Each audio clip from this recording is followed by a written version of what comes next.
જય માતાજી મિત્રો। તો આજે હું તમને શીખવાડીશ કે ભાખરી એકદમ ઇઝી રીતે એકદમ સરળ કઈ રીતે ઝટપટ બની જાય છે। તો ચાલો એના માટે મેં 2 વાટકી જેટલો અહીંયા ઘઉંનો કરકરો લોટ લીધો છે। હવે કરકરા લોટમાં હું 1 ચમચી જેટલું મીઠું ઉમેરી રહી છું। તમે તમારા ટેસ્ટ મુજબ સ્વાદ અનુસાર મીઠું ઉમેરી શકો છો।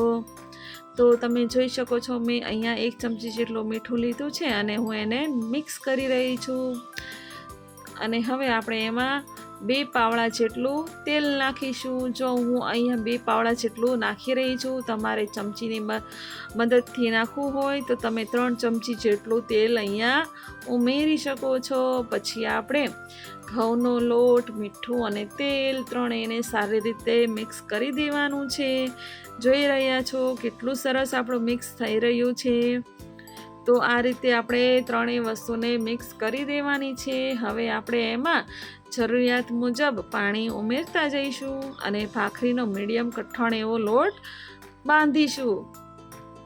ભાખરીનો લોટ છે તો આપણે મીડિયમ કઠણ એવો જ બાંધવાનો છે।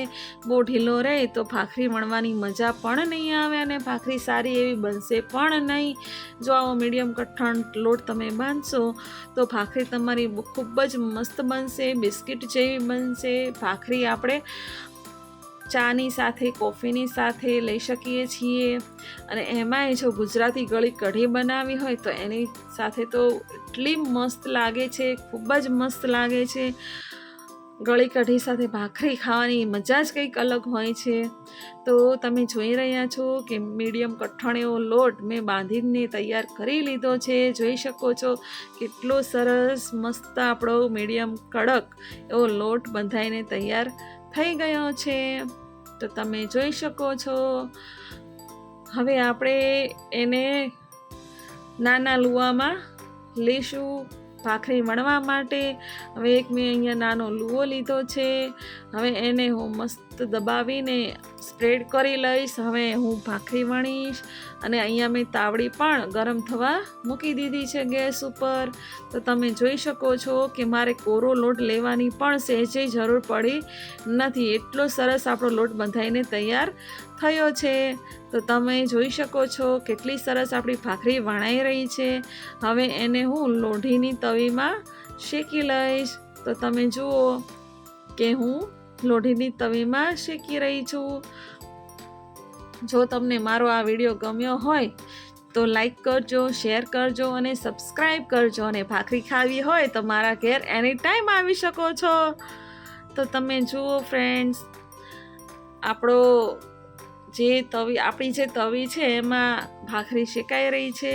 અને જુઓ મીડિયમ ફ્લેમ ઉપર આપણે શેકવાની છે, બહુ ફૂલ ગેસ રાખવાનો નથી, નહીંતર ભાખરી બળવાના ચાન્સ રહે। મીડિયમ ગેસ ઉપર આપણે શેકવાની છે। આ રીતે એક રૂમાલની મદદથી અથવા તો એક નૈણું હોય આપણે રોટલી મૂકવાનું, એની મદદથી પણ આ રીતે આમ તમે શેકી શકો છો ભાખરી। તો તમે જોઈ શકો છો કે કેવી સરસ આપણી ભાખરી શેકાઈ રહી છે।